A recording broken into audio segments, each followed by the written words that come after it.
Jeg vil lige vise bundgard til MPC 106. Hvad der sker med olien, når man kører.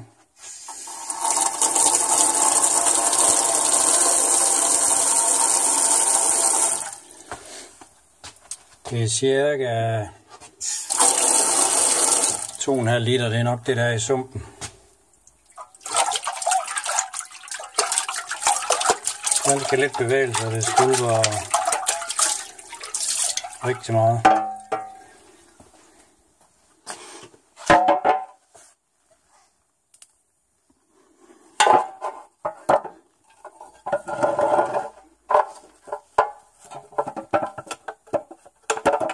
Ikke så nemt med en hånd der.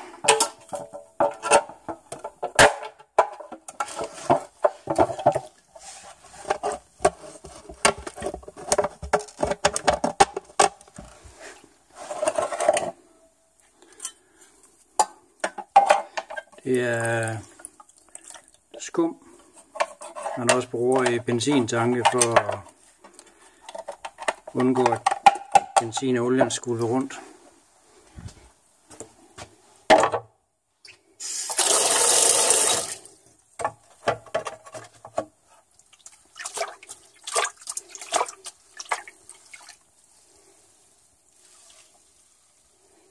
Prøv det helt roligt. Viskositeten på vandet er selvfølgelig lidt tyndere, men varm olie er også meget tyndt. Man gør det her meget på klassiske biler, i stedet for at lave baffle plate eller skvulpeplader og sådan noget.